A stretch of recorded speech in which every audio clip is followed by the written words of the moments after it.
Assalamualaikum warahmatullahi wabarakatuh. Salam bahagia, salam sejahtera, salam satu Malaysia. Apa khabar saudara waktu ini? Saya mendoakan mudah-mudahan anda akan terus sihat sejahtera di samping keluarga tercinta.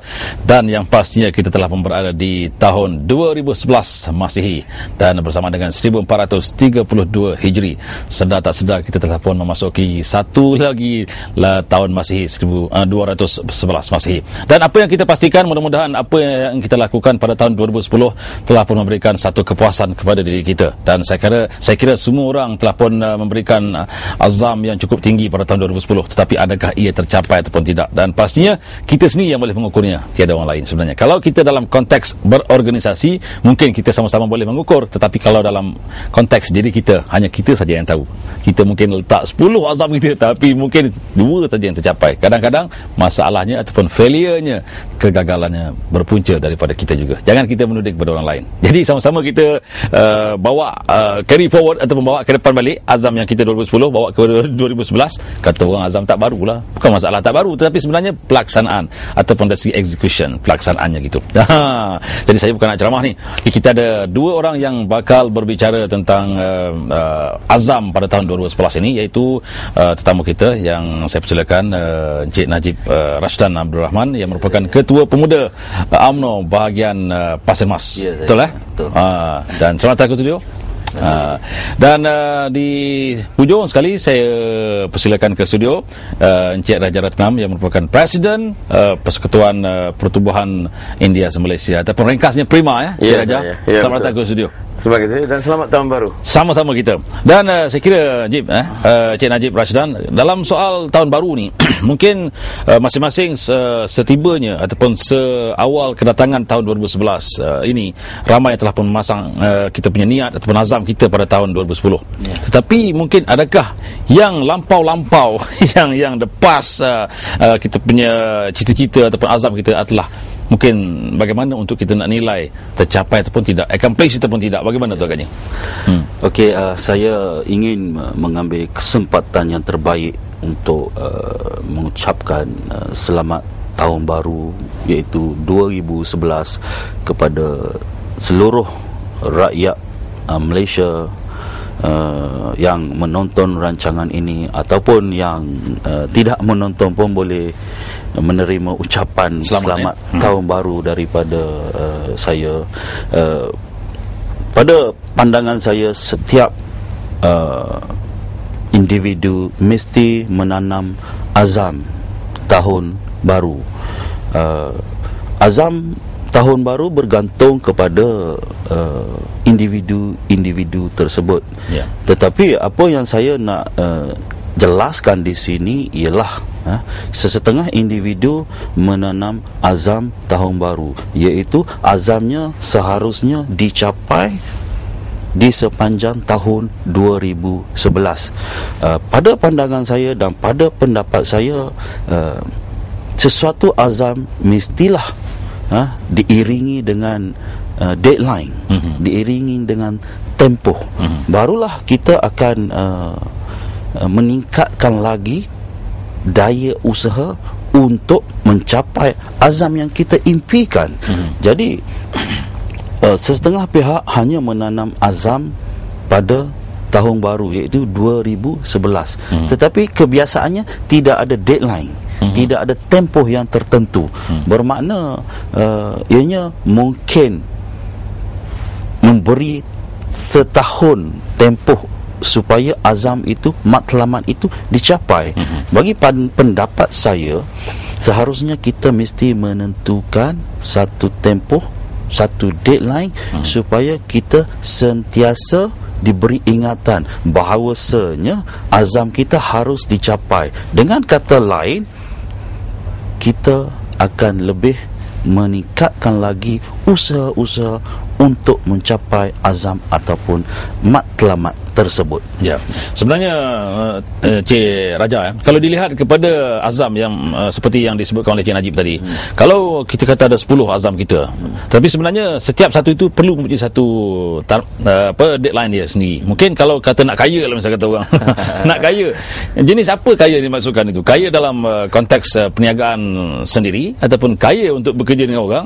Tapi pada kita kalau kerja dengan orang ni suka sikit nak kaya pasal kita ni dibayar begitu. Tapi kalau unsur perniagaan, contoh kata untuk maju dalam sesuatu bidang kerjaya sebagai contohnya, mungkin apa yang perlu kita lakukan? Perlu penuhi kursus dan sebagainya. Tapi bagaimana dari pandangan Cik Raja, kalau kita lihat azam yang kata tertangguh itu ataupun masih belum di accomplish, masih belum dicapai lagi, apakah sesuai dibawa sampai 3 tahun bawa benda yang sama lagi? Bagaimana agaknya Cik Raja? Saya ucapkan terima kasihlah pada Najib. Dia buka dengan benda yang baik, bermaksud apa itu azam.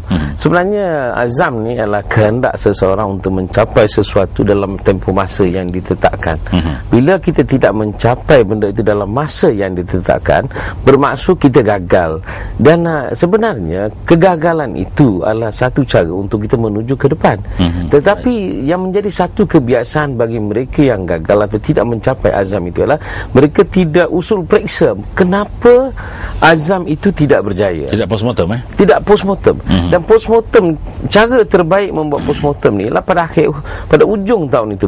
Maksudnya katakan kita letakkan seperti mana yang disebut oleh saudara, iaitu kita ada 10 azam. Kenapa kita berjaya capai 6? Kenapa 4 itu gagal?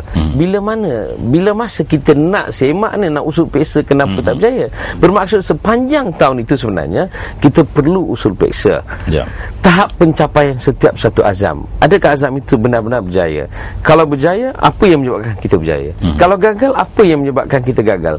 Kalau ada juga merupakan penghalang-penghalang. Apakah penghalang-penghalangnya? Dan satu lagi soalan yang ditimbulkan ialah perlukah azam ini dibawa ke tahun hadapan? Ini bergantung kepada relevan azam itu pada tahun yang berikut.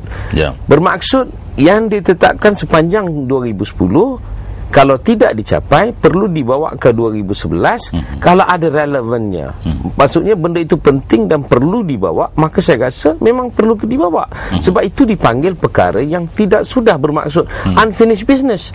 Benda-benda yang sepatut kena siapkan. Jadi ini bergantung pada individu dan organisasi. Jadi sebenarnya mungkin sebagai seorang kata individu lah, mungkin dia sebagai seorang suami, sebagai seorang anak, sebagai seorang bapa, dan sebagai seorang pengarah, sebagai seorang ketua pegawai eksekutif, masing-masing dia ada azam sendiri untuk dia memberikan kemajuan kepada surrounding ataupun sekitar masing-masing. Sebagai contohnya lah, mungkin kepada CEO ataupun ketua pegawai eksekutif, ketua ataupun ketua pengarah sebagai contohnya, mereka ingin ada azam yang tersendiri untuk memberikan kemajuan kepada organisasi ataupun jabatan-jabatan yang diketuainya.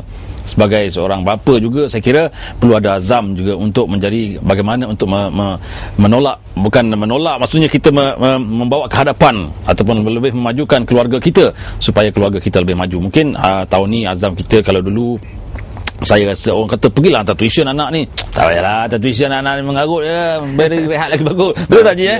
Jadi sekarang ni azam kita orang lain, kalau ada bagus juga. Dah zaman budak-budak belajar, bagi dia belajar. Kita ni kerja cari duit je, ataupun bukan maksud cari duit pun berusaha sambil kita beri rezeki pada anak untuk berikan pelajaran. Bagaimana kalau kita lihat azam ni tak perlu banyak, Cik Najib, cuba kita bagikan yang main saja. Jadi mungkin orang tak tahu dari sudut kewangan ni termasuklah untuk kita memberikan tahap hidup kita, perbaiki taraf hidup. Mungkin tak kaya tapi tak susah lah. Dan juga dari sudut yang lain, sebagai contoh keluarga kita ni asyik, orang kata ni mungkin asyik makan di luar saja. Biasa sangat makan di luar. Yalah, si suaminya sibuk, anak pun dah besar-besar, mungkin kita sendiri sibuk asyik makan luar. Tahun ni agaknya penyakit pun datang banyak. Apa salah yang kita makan kat rumah dia kata kan? Bagaimana masalah tu? Jangan ada banyak sangat azam tu. Okey, pada pendapat saya, kita haruslah memikirkan azam yang utama yang berkaitan dengan diri kita, berkaitan dengan macam mana nak meningkatkan lagi mutu kepada diri kita. Tak kiralah mutu dari segi kerja, mutu dari segi meningkatkan pendapatan, mutu dari segi mengubah hidup kita daripada kepada yang lebih baik sebenarnya. Dan di dalam hal ini, di samping kita memikirkan azam kita, kita seharusnya memikirkan macam mana untuk memastikan kita akan mencapai kejayaan di dalam azam yang kita telah fikirkan sebelum ini. Jadi pada pendapat saya, kita seharusnya mengubah sikap yang ada pada diri kita. Sebagai contoh, mungkin sebelum ini kita malas untuk berusaha. Demi mencapai azam ataupun matlamat, kita mesti mengubah situasi malas tersebut, ataupun kena meningkatkan lagi daya usaha supaya kita mencapai azam. Yang keduanya, mengenai tindakan yang kita ambil. Seharusnya untuk mencapai azam dan matlamat, seharusnya kita mesti memperkemaskan langkah yang perlu diambil. Memperkemaskan langkah yang perlu diambil demi matlamat itu dicapai. Dan ada juga setengah pihak berpendapat, selalu ibu bapa berpesan kepada anak-anak mengenai menyuruh anak belajar supaya di masa-masa hadapan dapat kerja yang baik. Pada saya, paradigma ini perlu diubah dan ianya tidak bersesuaian di zaman ini. Paradigma itu sebenarnya betul, bukannya tidak betul.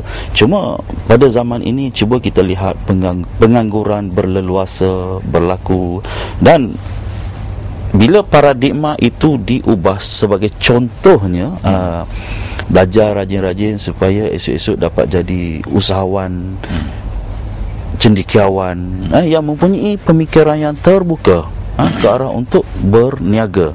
Sebab di zaman ini banyak berlakunya pengangguran. So paradigma itu diubah supaya pemikiran anak-anak tersebut ditukar untuk menjadi seorang businessman ataupun usahawan yang berjaya. Dan Cik Raja, satu perkara penting dalam kita meletakkan azam adalah attainable, yang mudah dicapai ataupun boleh dicapai, ataupun kita sendiri macam